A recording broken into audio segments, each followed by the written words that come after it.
Oh, hello. I'm Josh. I'm your co-host for the Clearing Orders podcast. You probably already know that, but speaking of knowing things, you probably also know the other co-hosts, Brian and Kitty. Kitty, how was your weekend, man? It was a good weekend. Played some golf on Sunday. Great weather out there. Starting to get a little crisp out there. You have to Yeah, kind of almost dress for two environments on the golf day since you're sure. out there between when it's super warm in the afternoon and then it gets cold when the sun starts to set. But that's a very small, minuscule problem to have when you're hitting the golf course. Right. That's a pretty low gripe, I think, at this point. Very much so. I think we're going to get back up in the 86s and the 90s again. It sounds like this next few days. So Did see this that. weekend's So, supposed to be nice, though. yeah. More golf for Kitty. Big Surprise, tournament this surprise. weekend going on. Big Ooh. tournament. Yankee Masters. Here we Janky come. Masters. Shout out to the Janky crew. Right. Kitty will be in fine shape this weekend. Yeah. I'd say Saturday about 3 p.m. Don't even contact me. So many insults coming from him. Know what I hate? I hate your stupid face.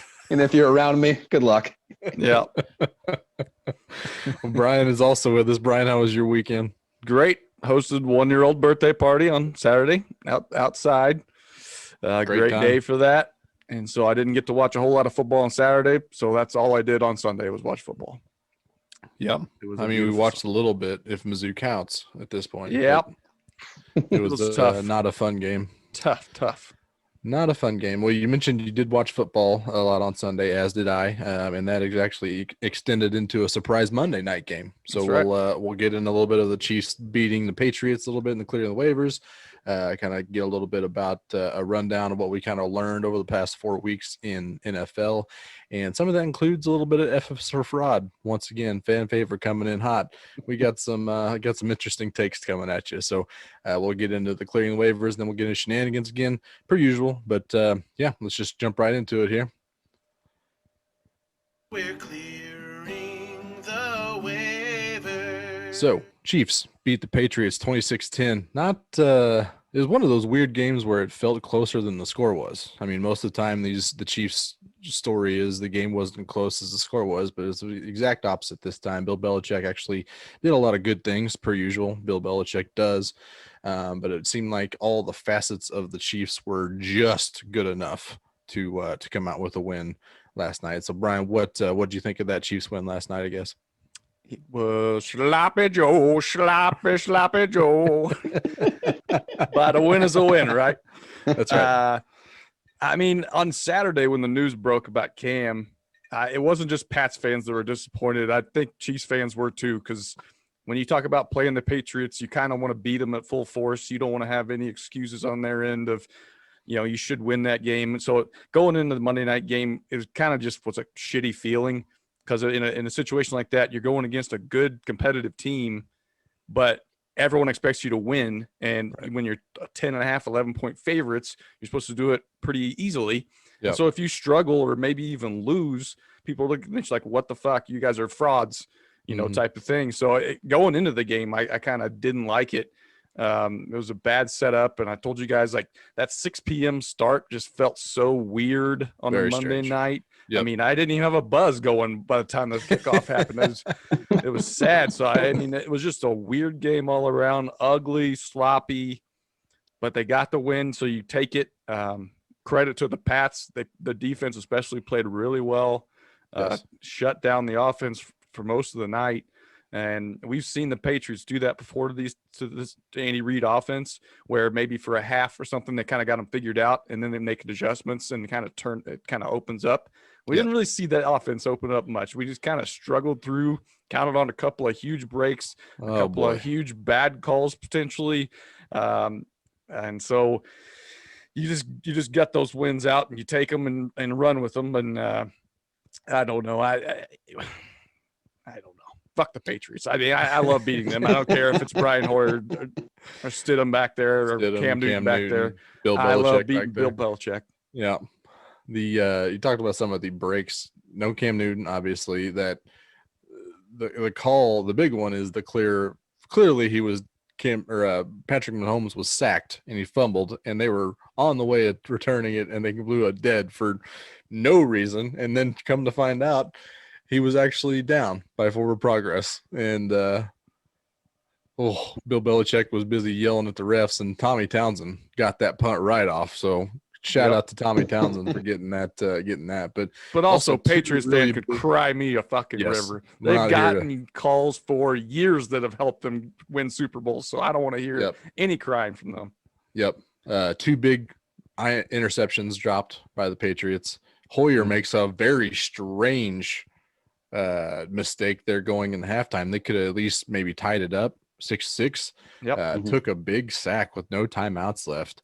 That was really weird for a veteran quarterback like Hoyer. And then of course that sack fumble in the about 4 minutes left in the third quarter as well on the Chiefs 16-yard line. So I think if any of those things fall down, who knows what we're talking about at this point. But like you said, sloppy Joe game. Shout out Adam Sandler.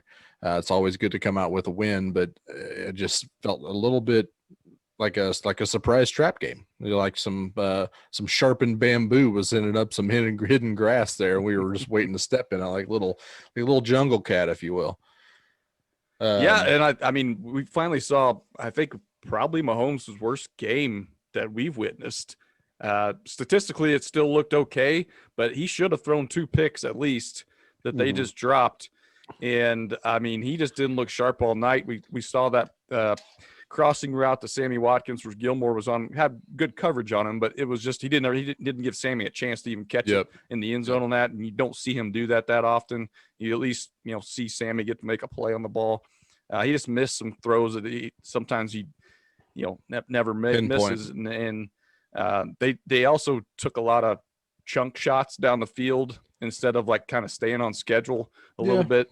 I thought the offense kind of got a little bit vanilla again. I mean, I think that they kind of went into this thinking potentially like, well, Cam's not there. This should be a fairly easy win. So we're not going to break out any of the gadgets. They did get that McCole gadget play going, but just didn't seem like they broke out much of the playbook this time. Right. And then there was a couple of times where they did try to set up their funky screens and the Patriots were all over it and it kind of just killed it in its tracks.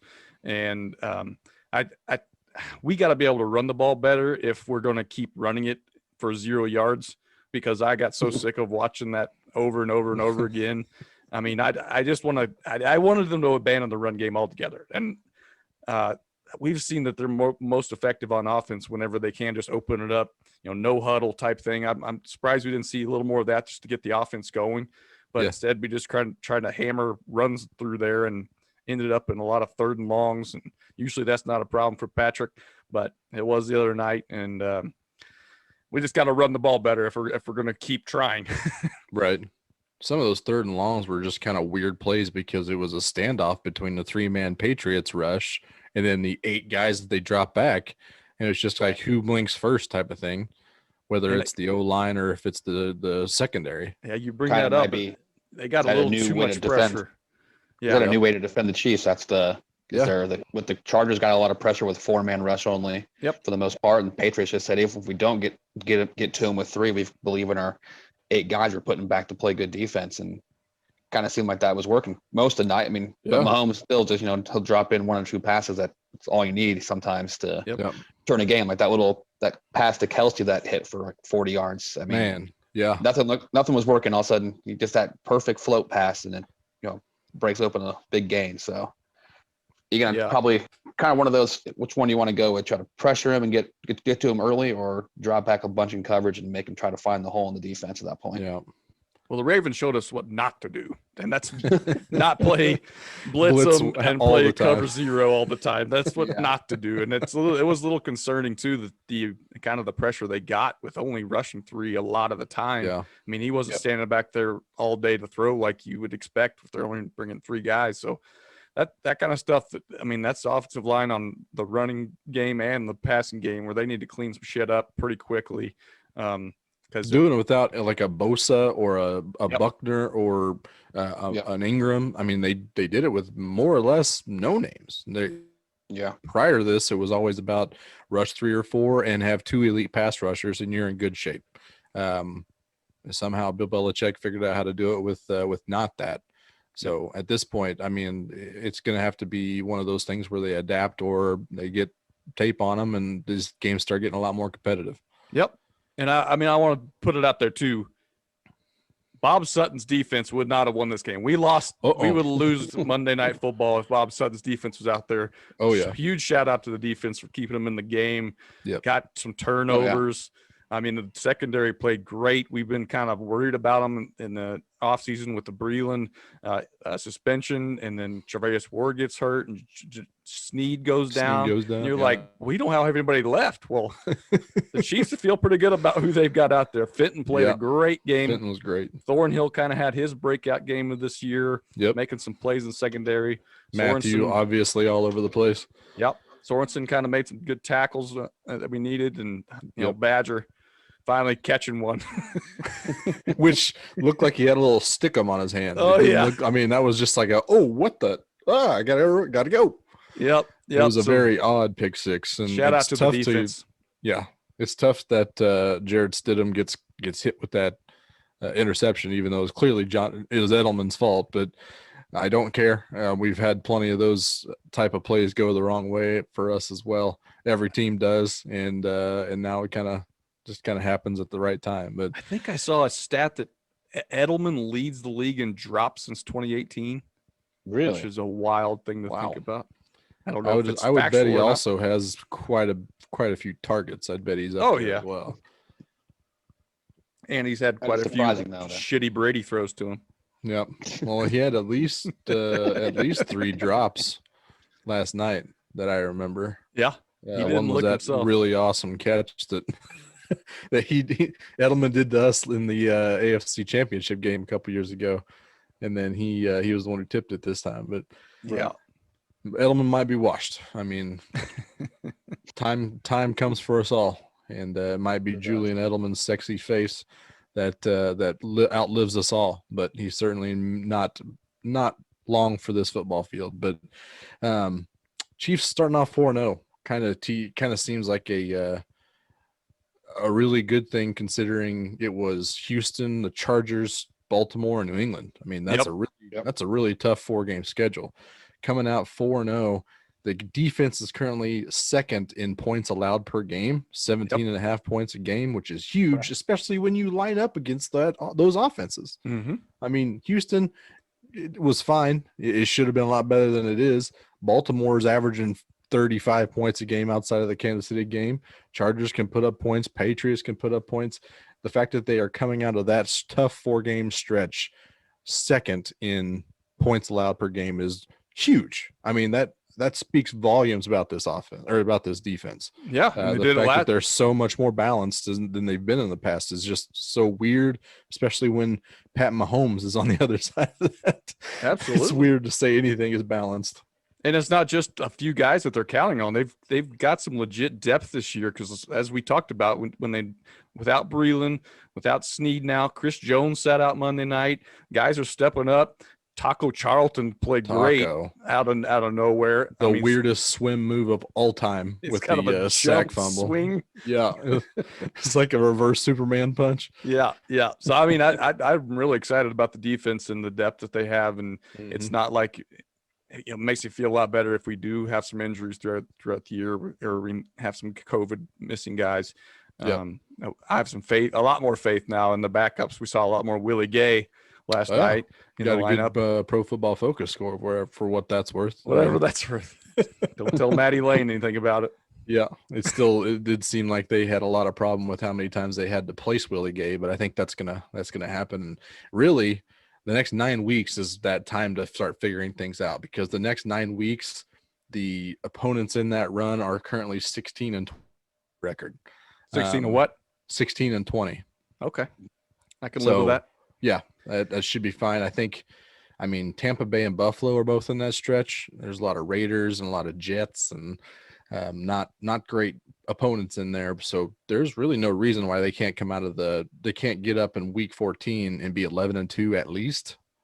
So we'll have to definitely keep an eye on that. It's pretty encouraging what we've seen. Like you said, offense was always going to take care of themselves, and it always seems like a matter of time. No matter how shitty they look, it seems like they're always going to flip that switch and break off at least 2 or 3 drives in a row where they get in the end zone, and then it's done. But we'll have to see how that kind of plays out. Any given week, any given Sunday, blah, blah, blah. COVID could hit, injuries could hit.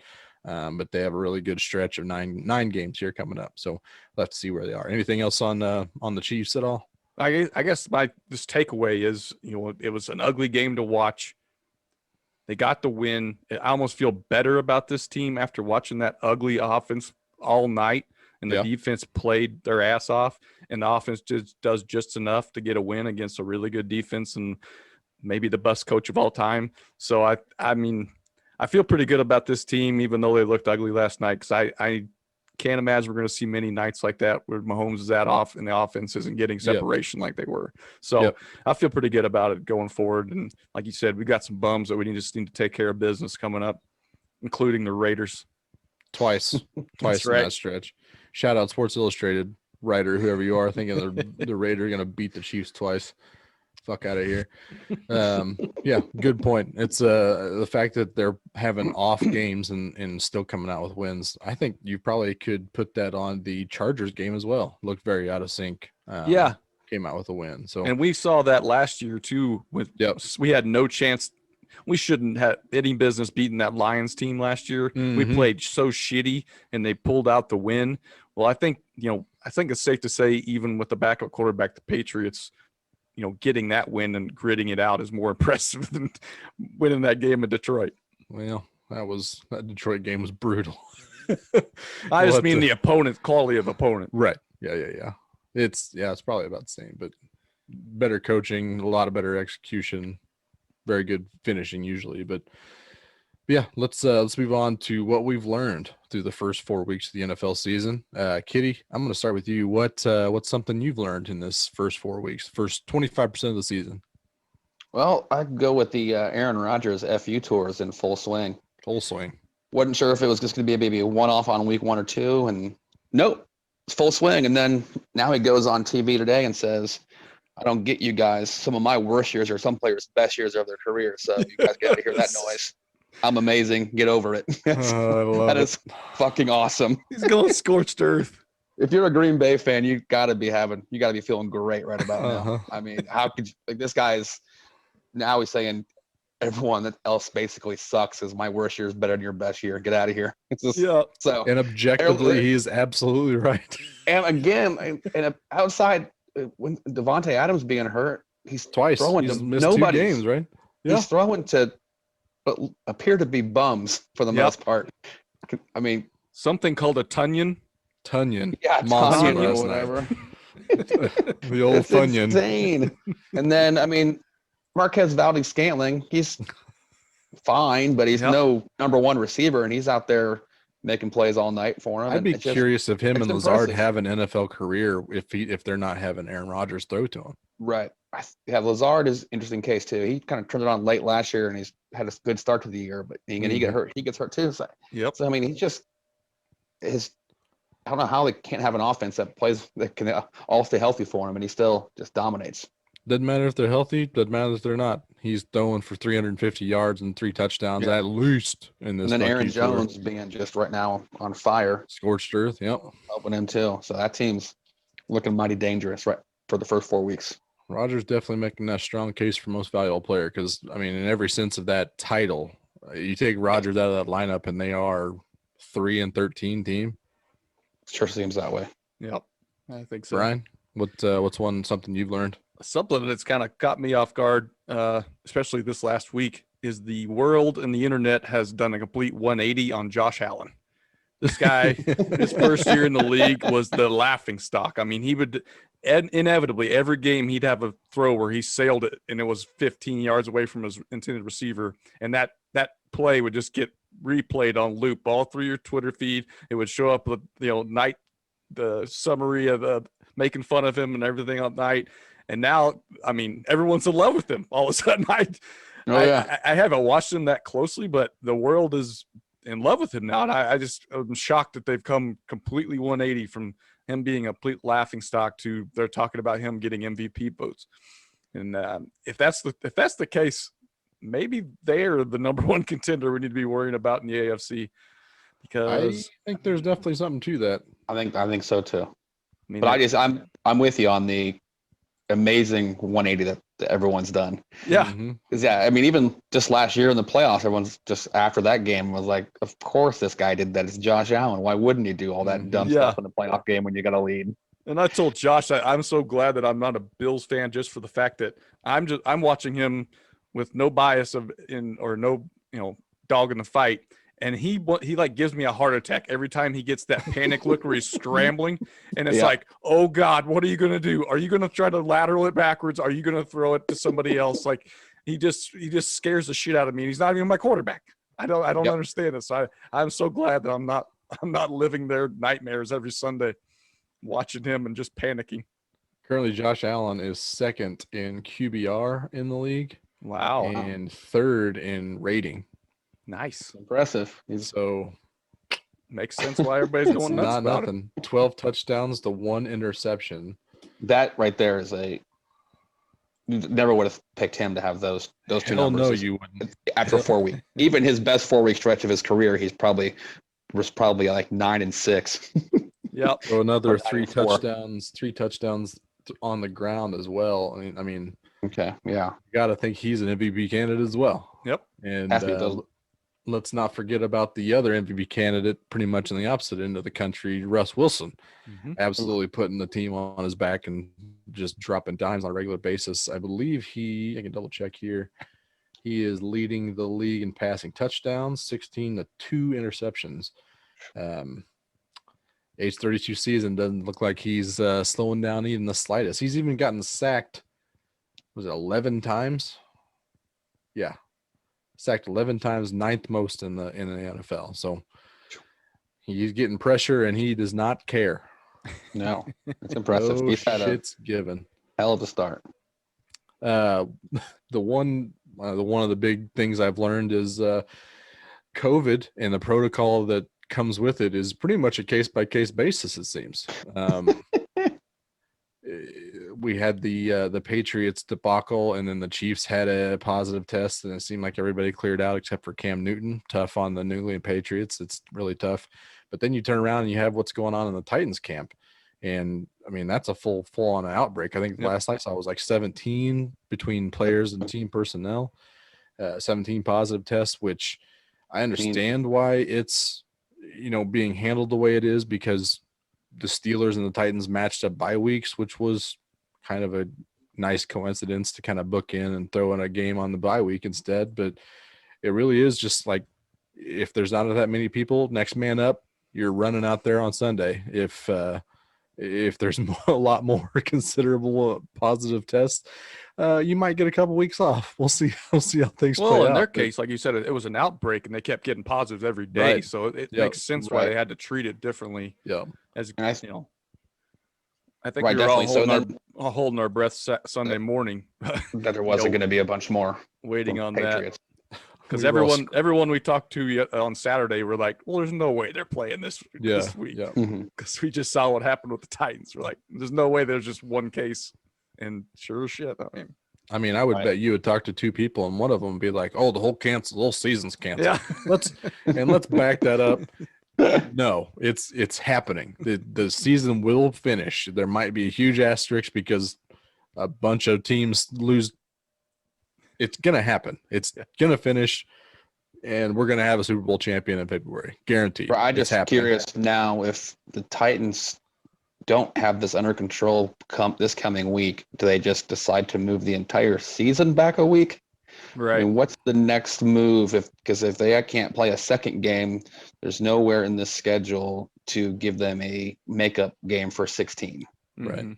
At that point, Unless it they may play be, and Unless it's you not do like or you play Monday, you play a Sunday game, and then you play a Thursday night game, and then maybe you play a Tuesday game. I mean, the Chiefs are doing push that right now. you have to Yeah. push so many. You'd have to push so many games into a 14-day window that I don't think the NFL would be willing then to do that. So That's this week is affecting teams that didn't have any positive tests. yeah, that too. Yeah, you screw other teams by pushing them into a game that they don't necessarily need to play in 3 days or 4 days rest. Yeah. So I very think- curious to see what happens with the Titans this week if the cases keep popping up. What Yeah. exactly is going to be the next move? Curious to see what happens with that. I think I did see that they're getting a lot more strict on the players. Like they're not allowed to leave the hotels now and stuff like There was that. something which- about in any any tryouts you bring people in for. It's a lot more Yeah. Yeah. Mhm. strict on that too. Yeah. COVID always going to be a storyline from here on out for the next foreseeable future. I think it's not. I don't think it's going away anytime soon. So Not for this season for sure. Yep. Anybody got anything else? Any other thing they want to address? I mean, you want to talk about the Cowboys? Yes, I do. I really do. There's that window on the bottom right of my screen that's dark right now. I'm sure he Super has a lot to dark. say about the Cowboys too. Yeah. He had a lot to say about the Cowboys at the time that they were getting their shit knocked in by the Cleveland fucking Browns.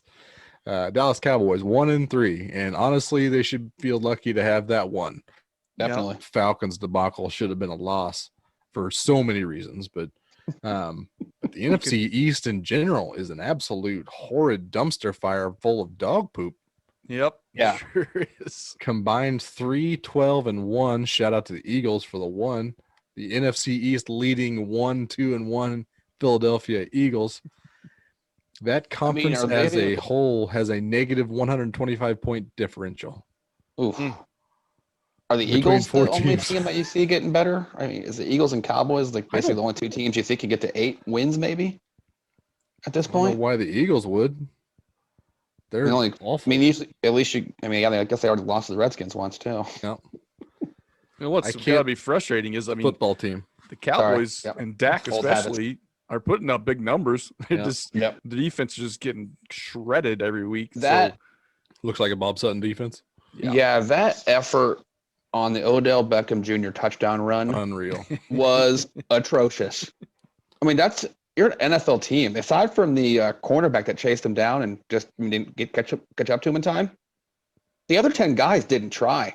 Mm-hmm. You know, I mean, I remember seeing it was as he wasn't even out to the sideline and making his cut back up the field yet, and there were 2 or 3 Cowboys running out of bounds, getting pushed like they didn't give or a shit. standing around. Like, I mean, just zero effort. I mean, that's pathetic. And that's You before we can't- talk about Alden Smith missing like wave in the backfield. I mean, Let him let him get on the outside.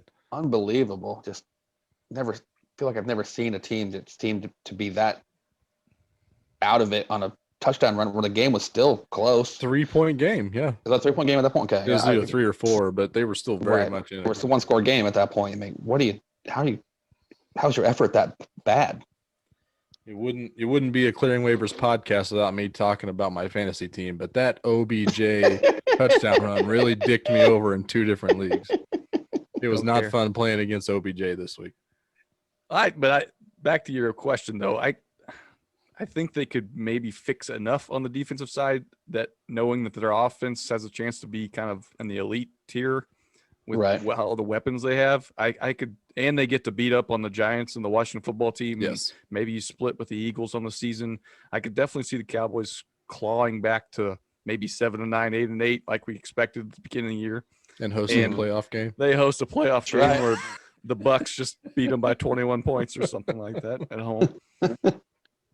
But yeah, it's actually a pretty intriguing matchup. I like that. I think they actually do play this year. I think they do have the Bucks. Seems like everybody plays the Bucks this year. Yeah, it does.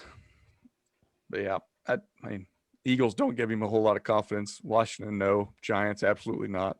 So I still think the Cowboys could win this division. Yep. Them and the Eagles. Hard to imagine them not doing it. It just might be a pathetic record they do it with. Also, they brought in Earl Thomas for a tryout and then let him leave. That the defense Texans is. Did. Oh, the Texans did. Oh, I thought it was the Cowboys. Because I think that was part of the final straw with Bill O'Brien, is because he brought him in and he kind of wanted to sign him, and the people in the locker room were like, "No, we hate this guy." And so I think that the tension between the coach and the players kind of just amplified after that, and the owner's like, "Okay, that's enough of this." Tired of being laughed at and joked about. That's something else we could probably learn is how bad Bill O'Brien is at his job, but I think that's something everybody knew. Yep. It was just really funny that he knew the heat was on, so he's like, "I'm gonna call the plays," and then they completely fuck up that game too. Yeah, it's very interesting. But yeah, who plays in the NFL snap first between Earl Thomas and Antonio Brown at this point? Jesus. Good question. Probably Earl Thomas. He's a little closer to the plane, at least right now, seems like, even though he's Maybe. no one wants him. Yeah, I don't know. Yeah. And I mean, there's been Tough. Antonio's been out there to be had for longer.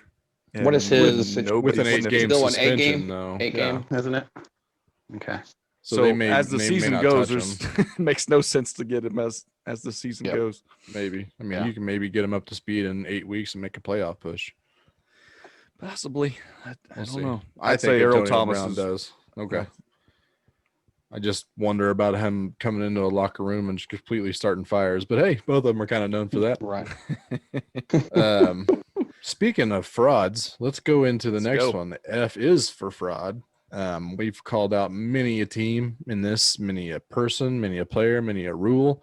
F is for fraud is exactly what it stands for. So let's start with Brian. Who is your F is for fraud? I'm going to come in a little hot right now because this team's Okay. been very good. They've got a lot of wins. They're going to rack up a lot more wins. But I think the Seattle Seahawks are frauds. I don't believe this shit it's going on right now. They played the Falcons, the Patriots, the Cowboys, and the Dolphins so far. We all know how good those defenses are outside of the Patriots. So I don't know how much I'm buying this. I love how Russell Wilson's game's awesome. DK Metcalf's awesome. I love Tyler Lockett. But I'm not buying this team as being a legit Super Bowl contender.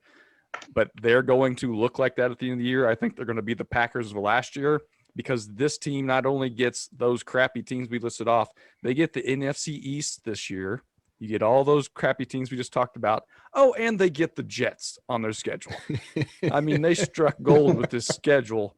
And so I think they're going to probably rack up 12 or 13 wins this year, but they're not going to be that good of a football team. I think we could see them get upset there early in the playoffs. So Seattle Seahawks are not fraud at this point.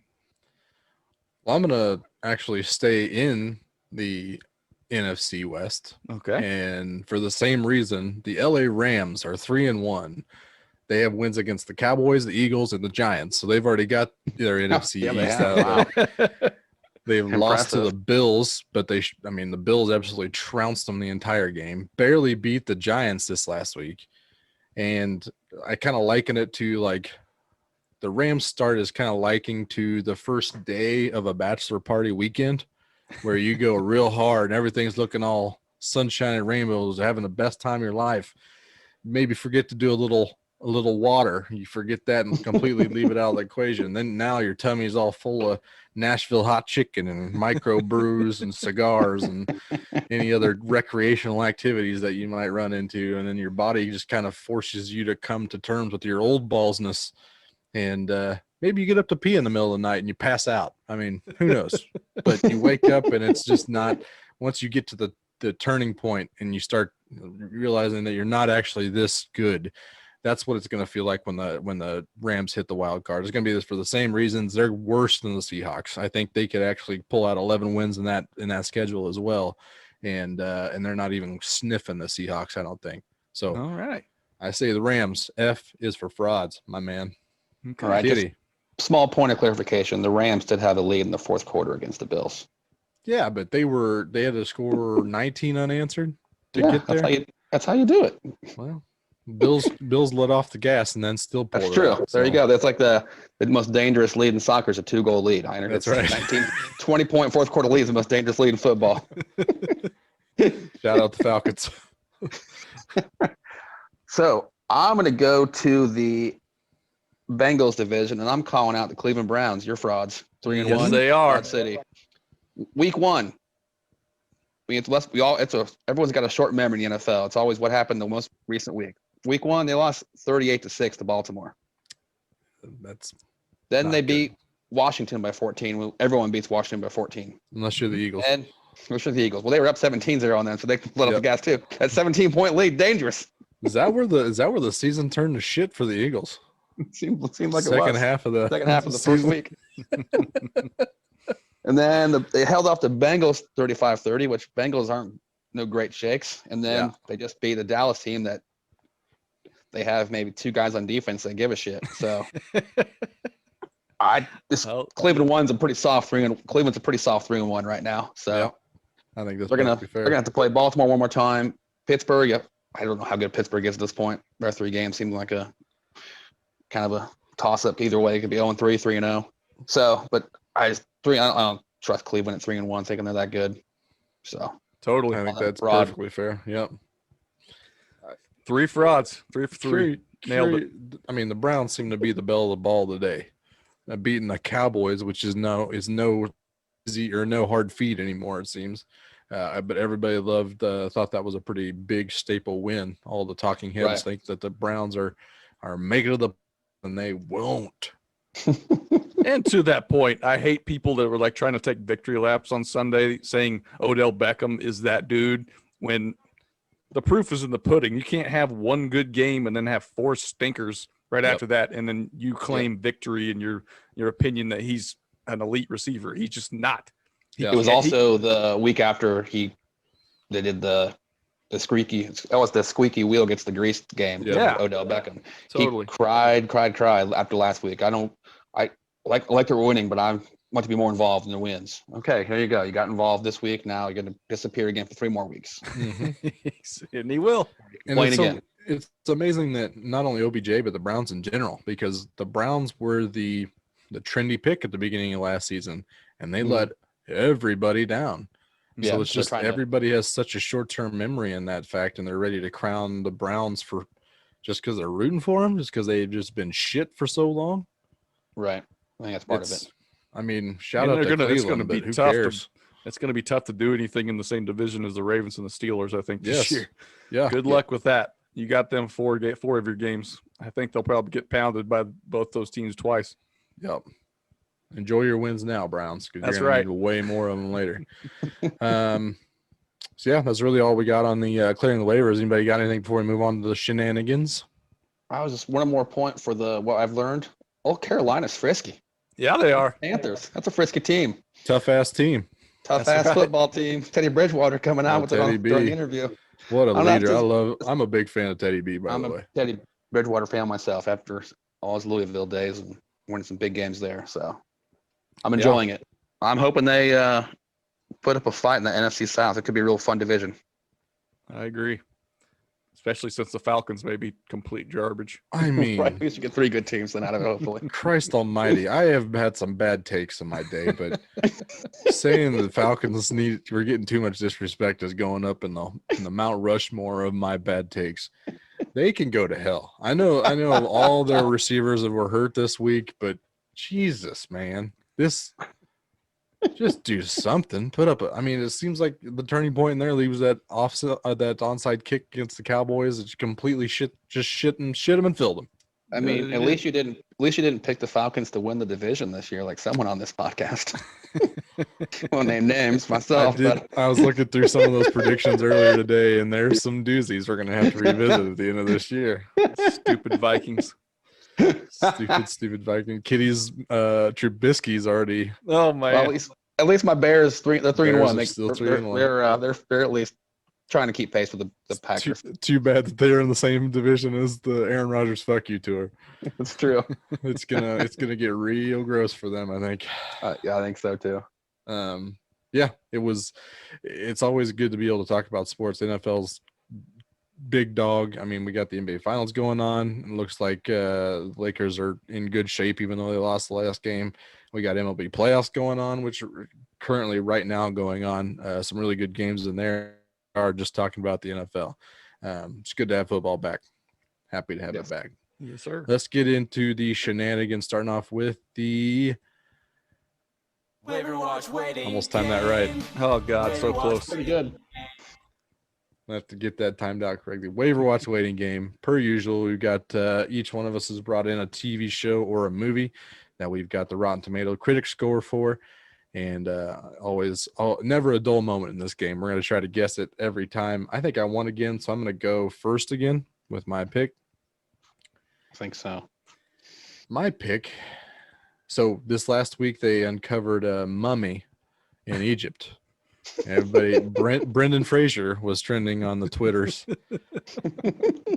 So I looked up Brendan Fraser's Rotten Tomato library, and I came up with an old goodie called Encino Man. Oh, love this baby. movie. Sean Astin, Pauly Shore. Just Oh, a great I think early that's '90s movie. is that a Peter DeLuise flick too? Maybe as the high school jerk. Can't remember if that was him or. This gap between audience and critics could be monumental. Like it could be like 95 to 9. Yeah. I mean, this could be real low. Sean Astin. Let's see who else we got here. I'm in. I've got Michael my score down. DeLuise. Yep, you're right. Michael DeLuise. I was wrong. DeLuise. Did you say Dom DeLuise? I said Peter. I think it's a different brother. Yeah, I didn't say Dom. Fresh off of a Cannonball Run, he went on to Encino Man as a high schooler. Oh, Dom DeLuise. Oh, that's good stuff. I'll pat myself on the back for that one. That's a good one. Encino Man. All right, we're both in. Start. I think Brian barely got ousted by Kitty last week by 1 point in the final round. So I'm gonna go Kitty first. I love this movie when it came out. Oh, Pauly Shore was huge. Just Pauly Shore, just a rocket ship. Wheezing the juice. That's right. Just lasso that rocket and take a ride to the moon with him. You're getting on Pauly Shore's coattails. You're going places. Those early '90s Kurt tales of Pauly Shore were not too short. He had a great movie run there too. Mhm. But I don't think the critics are going to be as big a fan of Encino Man as I was. So I went with 32. 32. Okay. God, I got the same logic. I think the audience score is going to be high on this. The critic's going to be real low because when I picture a critic watching a Pauly Shore film, I picture them wanting to put a drill bit through their brain so they don't have to watch that anymore. So I'm going to go. This is also Sean Astin coming off Brat Patrol and Rudy. I mean, there's some momentum there. I just think Pauly Shore is a critic's worst nightmare. So I'm going with Peyton Manning's 18. 18. Well, the critic and audience score was pretty vast. The audience score was only 56, though. Oh, tough. Oh, God. So when I say the critic Critics score really is gonna be bad. vast, Oh, God. 3. Single digits. 3? No. Brian missed it by 3. It was a okay. 15. All right. Oh, my God. That's certainly one of those I need to revisit too, because I feel like that's probably justified. It probably does not hold up super well. Man, I am never willing to go bad enough on these movies. Yeah. Don't be afraid to go there, man. Don't be afraid. I gotta go low. Gotta go low. Brian, you're in the lead here. Go ahead with your movie. All right. I'm going comedy as well. One of my all-time favorites. In honor of Jim Carrey coming back to Saturday Night Live this week, I'm going 1994 Dumb and Dumber. Full disclosure, I looked at Jim Carrey's Rotten Tomato scores today. Uh-oh, that could be disqualification. For the same reason, because of his Saturday Night Live. Really? Yep. So I'll trust you if you know it or not. I'm in. I'm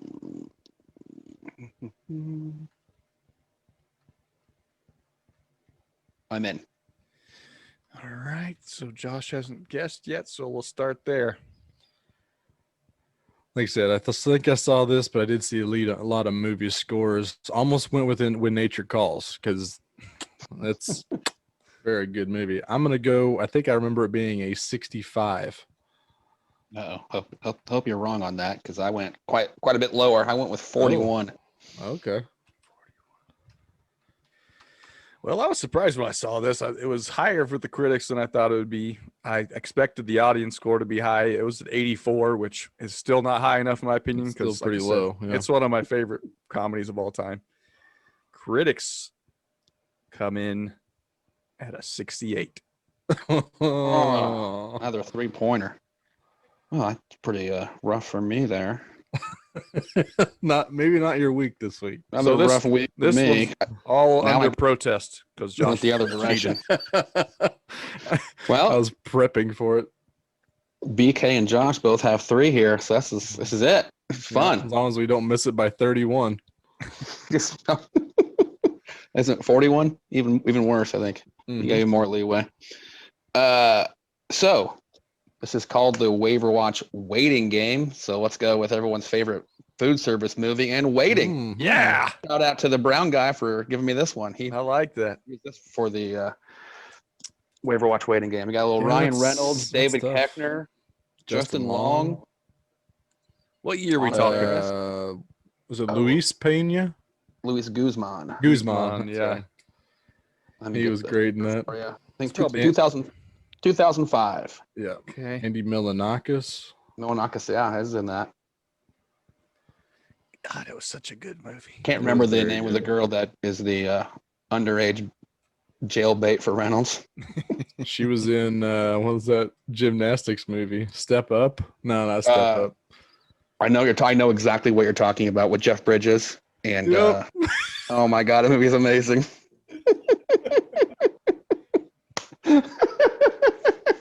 I'm gonna have to look up the title of that movie.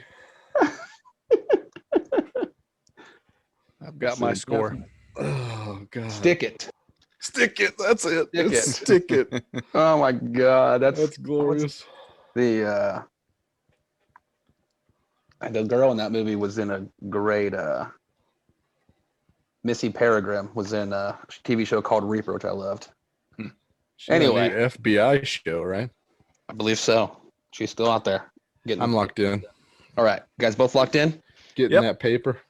All right, since I don't know who to go. Let's go with BK on this one first. This could be dangerous. This is a good one to end on, considering. Yeah. so. We're talking 2005, right on the verge where comedies just got shit on by critics. But this was an excellent movie, had a great cast. Kind of not completely fart humor. So I'm going with the Derek Thomas 58. Just rotten. All right, Barely rotten. 58. I think that the service industry probably resounded with a lot of those Schlansky's.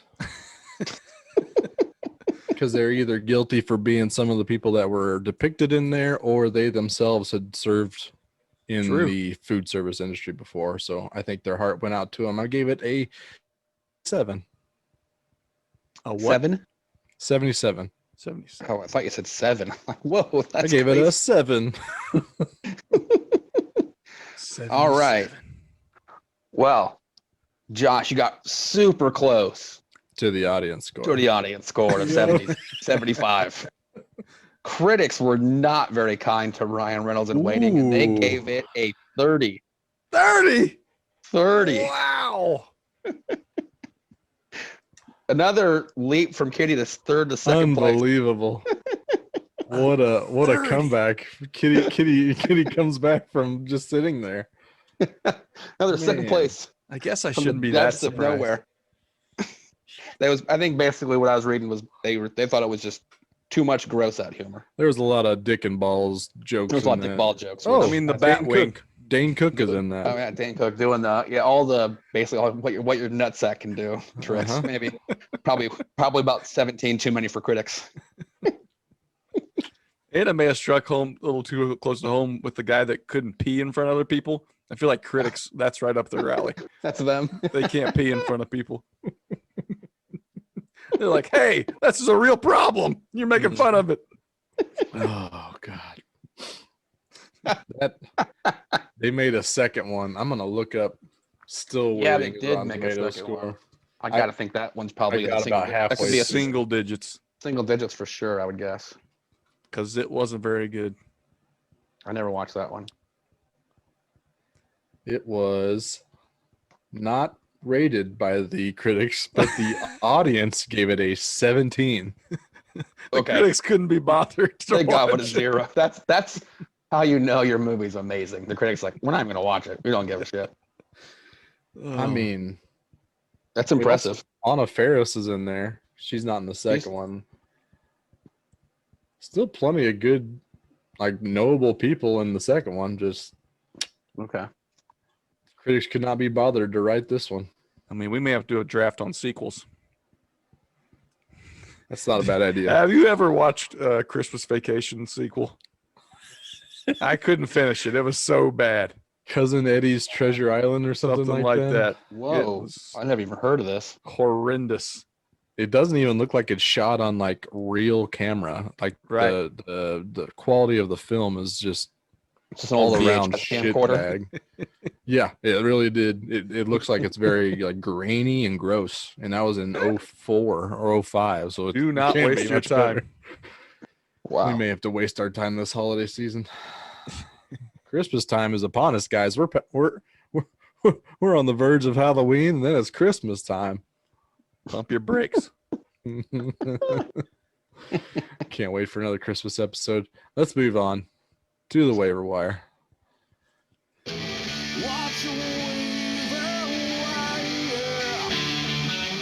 Got a great suggestion from the Sink Pisser. I believe he was the same one to give you the waiting on and shout out. He gave us the idea to draft our best sandwiches, favorite sandwiches. Thought that was too good to pass up. I immediately thought of 75 to go with, so my draft board is quite large, but I whittled it down to the top. Top. How many we need? 12? Let's go 12. Around there. One again by the order of the winners in the waiver wire waiting game, waiver watch waiting game. So Brian's gonna go first, then Kitty, then myself. So Yes. Brian, take it away. You get your thing. You I get your know, number yeah. one. He's gonna get the local I know, we're attention getting- here. You I bet your ass it's the best sandwich in the world, and that's the Z-Man from Joe's. Yes, Yep. it is. For those you unfamiliar with it, it's this glorious sandwich that's got smoked brisket, smoked provolone, 2 onion rings, barbecue sauce on a Kaiser bun, and it is delectable. It's amazing. Every time I go into KC Joe's, I'm like, maybe I'll get something different today. Nope. I'm Nope. just getting a Z-Man. No, Sorry, ribs. Not today. I will say maybe a little bit better with Texas toast instead of that Kaiser bun. I've not seen tried that that. suggested by the Airhead Pride guys or somebody online. Yep. I don't want to try it because I know what I like already. So Right. if I get Texas toast and I don't like it, I'm going to be very upset the rest of the maybe week. My You're week just going to mess be is a good screaming thing. from your table. I should have got a Kaiser ball. What is this Texas toast shit? I don't think you could ever go wrong with Texas toast on anything. That's period. fair. I just know what I love, and I love that. So It just works Let's not as mess it with is. it. Yeah. so And I yeah, always like to add a Easy little pick. bit more of the voodoo barbecue sauce, or the little spicy barbecue sauce on there as well. It'll add absolutely. a little more zing to it. It's so good. Mhm. Like those Yeah, onion that rings. Sounds about right. Figured that's where we were all probably going to head with that number one pick. So it makes me hate waiting. Make sure even you more. make a poll this week, Josh, because I want to win. Well, we'll see how it goes. Kitty, pick number 2. Well, I always like a good breakfast sandwich. Ooh. And my favorite breakfast sandwich in town is the BELT at Yes. District Courthouse and Kitchen. It is legit. I mean, bacon, fried egg, lettuce, tomato with a little, instead of mayo, which is for plebes, throw a little avocado on that bread. And we are just talking a glorious sando. You ruined it. It has been ruined. I know Josh is not going to be a fan with that avocado. No. You'd go back to the mayo. I'm very Uh, pro mayo too. So you As long mean as that, and then, I mean, the key to it, I think everyone knows, is got to get that egg yolk has to be runny. I agree with that completely. Yep. That first bite, all of a sudden, yolk just starts going everywhere, and it's just, delicious. And Should you be need to have standard that good operating. thick cut bacon too, so it actually Oh, yeah. has Just the flavor. big bacon, right? That runny Not- egg might not be the, standard operating procedure protocol for all breakfast sandwiches ever. Yes, yeah. If they overcook the yolk, it's just gonna, like, now you're just like, that's good, but it's missing that step to get to the greatness. Yep. Just brush it onto the floor and do not bother. It's just take it and throw it against the wall. This is trash. You've blown it. BELT is definitely on my list. I love that sandwich. Pretty high. Not too shabby. I'm going to stay away from the savory, and I'm going sweet with my first pick, and that's the good old ice cream sandwich. What? The You best asshole. sandwich of all time, an ice cream sandwich. God, you can't ever eat that thing in a good way. Always messy, and always get a little finger licking on the back end of it. I wish I could have ice cream because I really miss the ice cream sandwich. What an asshole first pick. Why Ice is that? cream sandwich. Why is that an asshole first pick? That's a Because great. it is not a sandwich. It's in the name. Ice cream Oh, sandwich. God. Here I thought we were going to have to argue about hot dogs or something, but you bringing ice cream sandwiches in this bitch. I mean, Hey, it's got 2 pieces of starch on the outside with something in the middle. We're going sandwich. it's in the name. I don't know what else you want from me. Sure, they call it a sandwich. A rose by any other name is still another rose. I don't think that's at all what the line means. But I didn't say you were wrong.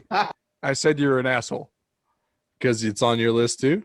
No, Am I wrong? because Am I you're wrong, an dude? asshole. No, Walter, you're not wrong. You're just an asshole. Exactly. Never been more fitting on this podcast. Ice cream sandwich. I love it. I mean, I can't wait for the second pick. and I think you can wait because my second pick is most definitely on your list, and I'm gonna bet it's number 2. Well, it might be number 3. I think your Nashville hot chicken is number 2. I think you would pick a Cubano. Give me a good Cubano sandwich with the pulled pork, the mustard, little pickle on there. Not usually a pickle guy, not a big pickle guy, but Cubano, give it to me all day, son. You remain an asshole because at no point did you talk about picking your number 2. You're all about taking away my picks. Z-Man was my number 2, so there you go. Jesus Christ. A guy that doesn't like pickles picks a Cubano. It's delicious. What an asshole. It's delicious. Kitty. Well, I had one actually on Sunday. I would not recommend it though, from this particular establishment. But I did go with the Nashville hot chicken sandwich, Mm-hmm. which is usually an amazing sandwich. I don't know. They didn't. Their sauce was trash at this restaurant. Name I names. don't want to name. Oh, I don't know, Name I'm not sure if I names. should name. Actually, I will name names because I've had plenty of Also, good food there. District Poorhouse. No, I've had plenty of good food at Barley's Brew House. Mhm. Nashville hot chicken was not one of the items. Not one of them. I mean, it's fine. It was a fine. If you'd call it a spicy chicken sandwich, I'd get on board with it. But you called it Nashville hot. That's got certain expectations built around. Connotation. Yep, I agree. And this did not meet any of them. And we need to Eat we need level to I need on this agree, Nashville hot chicken. just because it's hot and a buffalo chicken sandwich and a Nashville hot chicken sandwich are not the same. And don't Correct. you dare try to tell me it is. 100% right. No, because the hot chicken, it's a different spice level and it's just a different flavor and taste to it than just buffalo sauce. Yes. Yep. So, but I had the one I had at Summit Grill was damn good. I love it. Mhm. They have a good one there. That was my birthday meal this year. Some people very go nice. to expensive steakhouses. I go eat Nashville hot chicken sandwiches at Summit. That's just what I do. That's a good move. I had that on your recommendation. I was Yep. very happy I had that one. So there's one good one around town, and I now know one bad one around town. So I'm still going to give my way through town to see which one's got good sandwiches. God, we're doing like the it. people favors here. We're giving We them the are. good and the Right. bad. Just free ads all over the place. Plus, and ice cream sandwiches. So Get outta covering all the here. bases. The Brian, dessert sando. in the third pick. Yep, you were right. Nashville hot chicken was my number 2 pick. Cubano actually had 4th, Mm. coming Wow. in right behind a nice Reuben. Yeah. This is another thing that I've had them be blah at restaurants, and it just ruins my night. But if they do it right, they get the sauce right, they get that kraut right, corned beef. You got to have the good rye. It's delicious. I love a good Reuben. So That one does not Yep. make my list. I am not a corned beef guy. that's fair. So I'm just saying that one's just not for me. I'm Which big is- time in. Which is weird. Some of my other picks I got on this list that corned beef doesn't get me this way. On my third pick coming around the bend here, I'm going Italian beef with au jus. Mm. That is good. I mean, I've don't only think had I've- that when I've gone to Chicago. Yeah, I and haven't it had feels one like when you go to Chicago, you have to get an Italian beef. Yep. We went to Big Al's. They're famous for their Italian beef, and they put the hot peppers on there, dip it in that au jus. My God, it just melts in your mouth. It's delicious, and Hmm. it's the truth. So shout out to Chicago. Italian beefs are the truth. Yeah, that sounds like a really good I need sandwich. to I'm not get having into one that for myself. sure. I need to get on that. I wonder if they have that at the that Lion's Choice might have something like that there. They probably have They've got a French dip. It was Yeah. fine. Right. The Wonder au if jus they- was possible. piping hot. Yeah, was- when I've been there, I've had the roast beef. Yeah, it's Good God. Come out like a real hot soup. Yeah, and it's so critical too. If you're going au jus, the good Italian beef has that nice structured bun that Mhm. holds up when you dip it in there. It still holds together and doesn't Yep. just Fall apart. dissolve. Yep. So that's key to a good Italian beef. Agreed. definitely. Yeah, that's a solid turn. Got a good couple of picks there. It is. Kitty, back to you. Don't like corned beef, but give me some goddamn hot pastrami. Yep. Love me some pastrami. That stuff is delicious. And the two I have had around town here might seem like a little weird. But Firehouse Subs has a nice, the old New York steamer. Nice little pastrami on that. And then old Jersey Boys Bob Special. It's got the oil, vinegar, horseradish mustard. It's just got everything. Just Oh, piled on horseradish this pastrami. mustard. That's something I Pastrami don't think I've sandwich. ever had. That sounds It delicious. Amazing. Hmm. The pastrami. That's so good. So I basically need to get myself out to old Katz's Deli in New York and have the old Yeah. the Every time signature I s- pastrami sandwich with like a pound of pastrami on it. I know. It's so big. Yeah. Every time I see a picture of that place, it just makes my mouth water instantly. Yeah. And I Looks had so that in mind this whole time, being like, it feels like I can't do this draft justice without having gone there once, because I know I'm going to have at least one other sandwiches on my list had I gone. Yep. Definitely. Somehow I made a list, though. It's weird. Ice cream Um, sandwich. And because of that list, I'm going to go with my third pick, which is probably the second best sandwich at KC or at Joe's KC. That's the old Rocket Pig. Yep. Ooh. He's Okay. got the Rocket Pig has pulled pork, sweet hot competition barbecue glaze, bacon, pepper jack cheese, and the barbecue mayo topped with fried jalapenos. Mm. Yeah. Yeah, I think I have had that buddy. one. That was the one time I didn't get the Z-Man. I think I got the Rocket Pig. It's Mhm. very good. Yep. It is good. Not And as it's good. Not It's very super spicy with those jalapenos. They're pretty mild, Right. but they still get a really good taste on it. So Definitely. shout out Joe's Good pick. Rocket Pig. And then I'm going, this is a tough one because I got two that I really, really enjoy. One's a staple and one's kind of I'm gonna stick with my heart here. I'm gonna go with a good sourdough grilled cheese sandwich. Sourdough. Just a grilled cheese sandwich. With sourdough bread. Yep, that's what a sourdough grilled cheese sandwich is. Are you making sure you have tomato soup with that or not? I mean, I'll take it.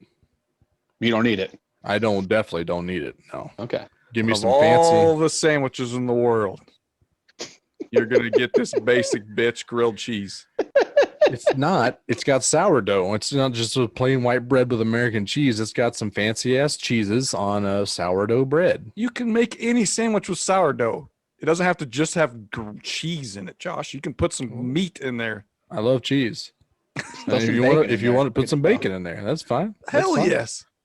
I mean, Do I want bacon? Yes. It's your sourdough grilled cheese. You can do whatever. Just dip it in a little tomato soup. Oh my That's fine. god. Dip it in ranch, probably. No, why? I don't know why you have such animosity against my picks here. This is Well, they're all asshole Seems- picks. oddly personal. Somehow this might be some sort of going back to childhood where you made your mom cook something for you, Josh, and BK had to eat it. He's just not It's happy with you. more going back to my childhood, just bull, no reason. It's just a travesty, and I'm glad it's on record here. I'm glad that people are seeing this because this was my entire childhood growing up. I'm a victim, and Get outta here. it's amazing how I have overcome and become such a great person that I am now. Somebody call the ambulance. It's just an absolute miracle. Let me be the first to congratulate you, Josh. Thank well you, done. thank you, Kitty. I really came out of it. As a younger sibling myself, I know the trials and tribulations you've gone through. It's quite a trap that we could fall into, right? It can be a rough one. Makes you resilient, makes you appreciate like what a good sibling would do. I mean, you see it, you just never had it growing up, so you just really appreciate it when you see it out in the wild. It's a special thing. Kitty, what is your pick? What is your excellent pick, Kitty? Supportive. For my pick, I am going to when I'm making a sandwich at home and I get to the end of the loaf of bread and I get the classic double heel sando. Oh my. Oh, I love What my an stuff. upset. The double heel Sando. What a win. Oh, the bread's finally gone. I got 2 heels. 2 heels on this sandwich. I don't care what's inside. I'm happy. I got 2 heels. I think All right. you just went double heel on this podcast. You can put Yes. chicken salad in there. You can go PB&J. You can go egg salad, chicken salad, PB&J, anything. Doesn't matter. I got 2 heels. I got so much Wow. crust. I don't know what to do with it. It's got crust everywhere. This is the best sandwich in town. Oh my God. The only person on earth that enjoys double heels. I love it. It's the greatest. It's the greatest. That's the best. It keeps the flavor in the heel. All the crust. It really allows the ingredients to shine because it's just purely tasteless in and of itself. Double heel Sando. Double heel. Wow. What a 4th round steal. What an upset. See, That now most the old definitely could have been a Mr. kitty Earl of would it. have taken that first overall, and we would have all True. said, you could have had that at the Yep. end of the draft. That's true. I gotta be He's more learning. strategic in my picks. He's Yep. he's his value figured out. Mhm. Well, what's the final pick of the draft, I Brian? can't believe it's just going to fall right into my lap. It's another sandwich tied to a particular city, and that's the Philly cheesesteak sandwich. That was the one I was passing out. Yep. Shout out Chartreuse Caboose. Oh Ooh, yeah. You guys, good. if you guys have boy. never been to Chartreuse Caboose, go check one out. Find one that's around you because they are delicious. Yes, That grease meat is for so days. good.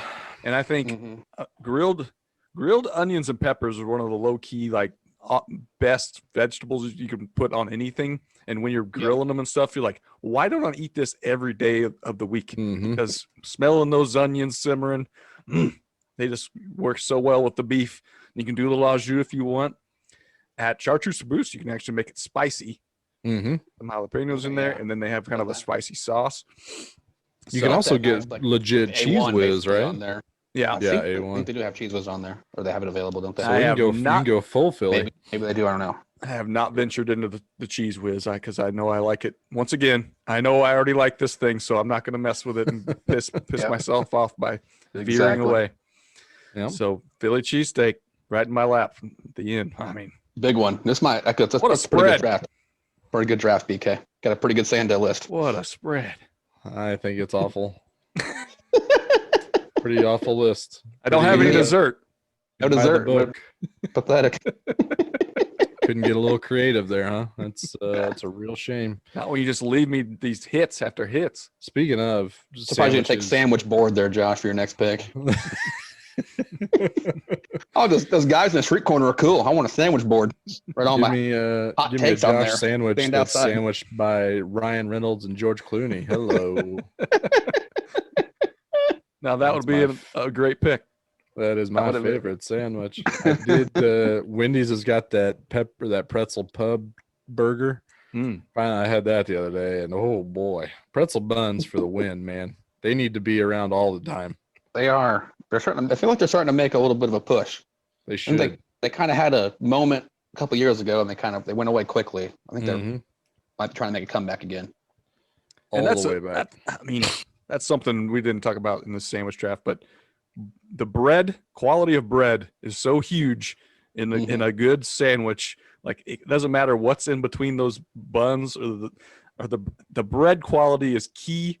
So you should keep that in mind the next time you host a party or something. Don't get those cheap ass buns because your burgers are just going to taste like shit. And Just to the get a bakery. bunch of just keep eating bread for months until you get a bunch of heels. double heels. You're just lousy with heels for your party. You just blow people's minds with their hamburgers with double heels. I would love to see that just for the pure reaction. That's The spread up there, just put a bunch of slices of bread. It's up 15, 16 heels right in a row. we came up with that prank show Uncharted. Uncharted, yeah. Uncharted, yeah. That's episode 2. Is we just have a barbecue where it's only heels. Double heels. Instead of too much tuna, you got too much heels. But yeah, there's all the heels. This sounds like an episode also of Nathan for Me or whatever. Yeah. His business ideas make nothing but double heels. Oh, we got $1 million ideas coming out of this podcast every week, folks. Every week. Yep. Let's make some money. And Yeah. just like we're going to make you some money, our usual best bet segment. Hey, it's a best bet. It's the new theme song. We're going to keep adding to it every week. I like it. Yeah. Boys, again, we did it again. Had a really good week again last week, going 2-1. Kitty, I would love I gotta get be able to going. say that you were the other one that I also won with, because Brian is such a shithead right now. But unfortunately, Brian and I were correct in our bets. Brian barely pulled it out with that half with the was it the Rams? Not the Rams. Buffalo? Chargers, Bucks. That Chargers, asshole Josh Buffalo. Kelly fumbled at the end of the second half or the second quarter. They were punishing the Bucks, and all they needed to do was get into halftime, and he fumbled and let them back into the game. Yeah. They should have won that game outright, but that stupid fumble. Yeah, still cashed though. Still as cashed. a podcast, we are 11-4. Book was big for you. Always good to have. If you don't count Kitty into that, we are 10-1. Good job, But everybody. if you followed Brian and Rance and me, and then faded Kitty, you would be 13-2. Wow. If you Ends keep up. if you play with all of us, I mean, 11-4, you're still pretty damn good. Kitty's bringing 100%. consistency, and that's not nothing. I mean, my teams, I'm picking favorites that are losing outright. So what you need to do is whoever I pick as a favorite, take the other team on the money line, and you were Go getting get some 'em. cash. Yeah. Oh yeah. Well, without further ado, Kitty, what do you got this week? Well, I tried to figure out, you try to do you're having a bad run. So let me make my normal picks and go against myself. You're gonna Back to fade basics. yourself. Yeah. I can't do it. I don't know how to, I don't know. I feel like I'm already doing it when I'm trying to do that. So I can't do it. You get in your head, and then the But- pick is not pure at that point. Exactly. So I'm not going to take a side. I'm going to take a total. Ooh. And I'm going under in the Arizona Jets game, under 47. Under. Wow. 47 is not very many. Jets might not So- score though. I don't No. have any. I mean, Arizona coming off a loss. We just got beat on the road at the Old Panties. Panthers. So I just feel like the Cardinals going to be ready to play some D. Stop the. I mean, the Jets. They're no good. Their offense is terrible. I mean, I don't Very know. bad. I mean, and I don't. Brian fired before Adam Gase, by the way. That was an upset too. Huge upset that Bill O'Brien was gone before. I mean, Gase. I don't know how he has a job still, but so I'm gonna take under 47 in the Cardinals Jets game. Let me Makes see sense. here. Make sure we're that. I think it's at the Jets, possibly. I want to. Uh-oh. Look out for that cross-country plane trip. That's why they're not going to score many points. Yeah, it's at the Jets. So defense, The Cardinals defense, going to put up 48 by themselves. defense travels. Offense might some struggles for them. So I'm going to go with the Arizona at the Jets under 47. Book it. Get back on the winning ways. Love it. On the winning wagon. I like that. Brian, what's your... Mine kind of follows along with Kitty's fraud, and I'm betting against the Browns this week. I think they're being overcredited for beating the bad Cowboys team, and I think the Colts are actually being undervalued right now. And I think the Colts might low-key be the biggest threat no one's talking about in the AFC. I think a lot of people kind of wrote them off after Minshew went in there and beat them week one. Since then, they kind of reestablished their identity, or what it should have been, which is running the ball and playing defense and not having Phil kill you. They have the number one defense in the league, the Colts do right now. Yep. That's in yards allowed and points allowed. I mean, that's not nothing. So I think the Browns are going up against a tough test this week, and the Colts are only laying 2.5. I don't understand how that's the case. I would have guessed that line to be a touchdown or more. Yeah. So So that was actually on my list too. So I don't know if that's a good or bad thing. Yeah. I looked at it, thought, because it was basically it's the same line the Colts just had at the Bears. They were -3 at the Bears. I feel like the Bears are a little better than the Browns at this point. So Totally. I feel good about that. I think I that guess just only- goes back to like beating the Cowboys brainwashes everyone. And That's that true, includes too. Vegas at this point. right, and it's all again like you mentioned earlier. It's what have you done last week? The memories are very short in gambling. Gambling for the gamblers themselves. Vegas knows more, but the gamblers have short memories, so they'll. The Browns just beat the Cowboys. Let's take them to beat the Colts now. Yeah, and I get I get when people say the Cowboys lines get skewed just because they're such a popular team that a lot of casual gamblers will just bet on the Cowboys, so their line usually gets adjusted unreasonably. But we're talking about the Browns and the Colts here. They're not nationally, so their line should be true, and I think they've got it wrong. Yeah, 2.5. Okay, I like it.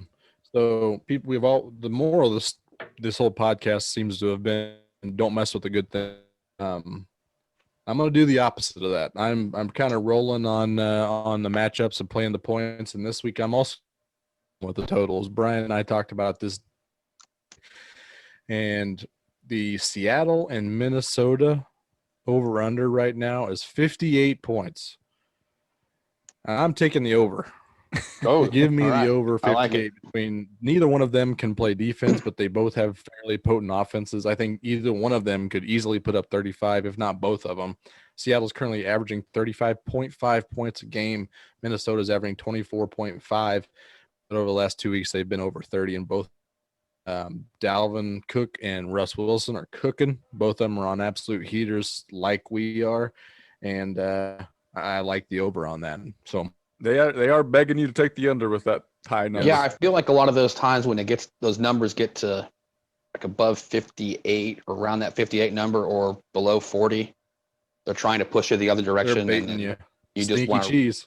ride the other way. Don't fall for that cheese. Don't And that I trap think- is set for you. I like the over. I think-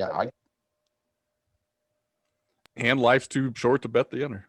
Except Kitty bet the under this week. Well, if we're not guaranteeing any correct picks, but we're not doing too bad lately. So Doing we'll pretty see how it good. goes. The fun thing about this is I think the same time last year we were like the exact opposite. We had a really bad start to this podcast as far as betting goes. Except for Summer just taking the Titans every week. Yeah, and rolling. Some are just Titans, and cashing every week. That was a True. thing of legend. But that's going That's to do it impressive. for the podcast this week. We want to thank each and every one of the Sink Pissers out there to joining us every week, including this. We wouldn't be able to do this without you. We do this for you. We really, really appreciate the support. We'll see you out on the social medias at Clearing Waivers on Twitter, Facebook, and Instagram. Go check out the YouTube channel. We've got all the video of every episode I guess we started probably 3 months ago. But we've got a lot of videos of the episodes up there that are always really good to check out. Also want to give a shout out to the Heartland Pod. They've been really cooking up some good stuff this this lively election year. I don't think much has gone on, I think, since they started that podcast, but Not much in the last week either that I remember. no, I mean, Yeah. what a year this week has been. But they've had some good banter going back and forth, and I would still highly recommend that podcast. Go check out the Heartland Pod, wherever you get your podcast. But also want to give the shout out to the Hollow Ends, also does the music for us here. But Zach also is very involved with the Heartland Pod as well. So we'll give both of those a shout out. But I think that's it. Shout out to Rance. We miss you, dude. We will see you soon. But for Brian and Kitty and myself, we appreciate you one more time. Ta-ta for now.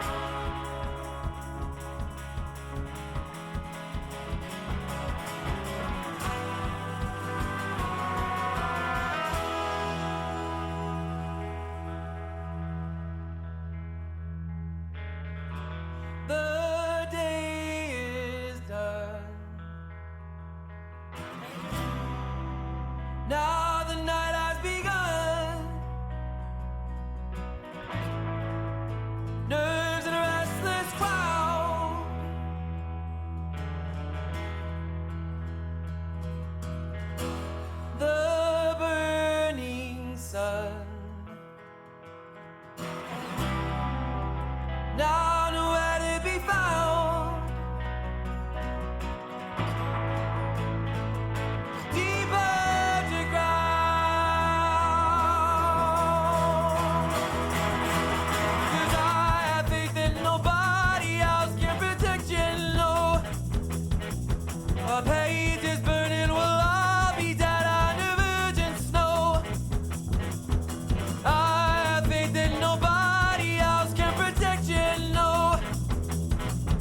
A page is burning, we'll all be dead under virgin snow.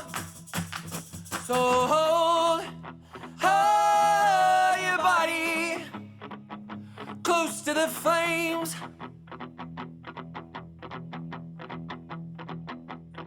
Don't go, oh, Sawadi, walking away.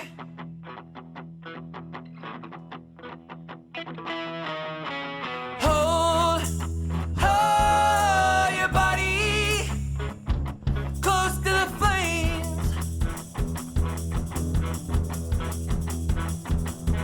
Don't go, oh, Sawadi, walking away.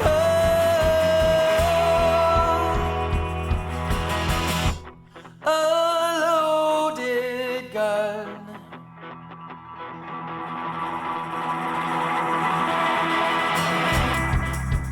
Pressed against my brow, 'cause I wonder how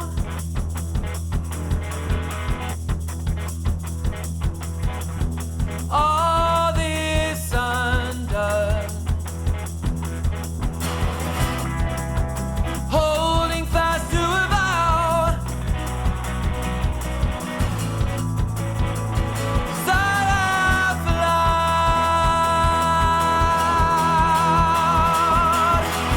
'Cause I have faith that nobody else can protect you, no. A page is burning, we'll all be dead under virgin snow. I have faith that nobody else can protect you, no. My page is burning, we'll all be dead under virgin snow.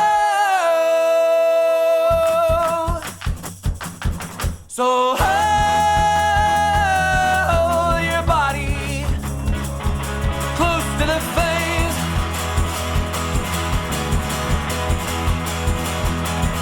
Don't go, Sawadi, walking away. Oh, hold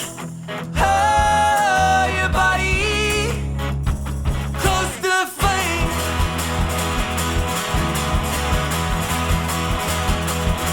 Don't go, Sawadi, walking away. Oh.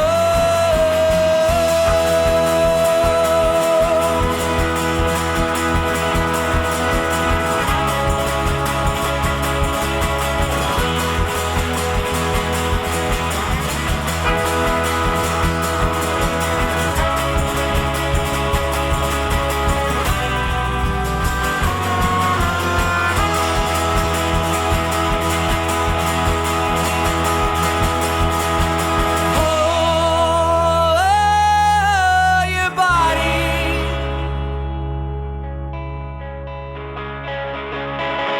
close to the flame.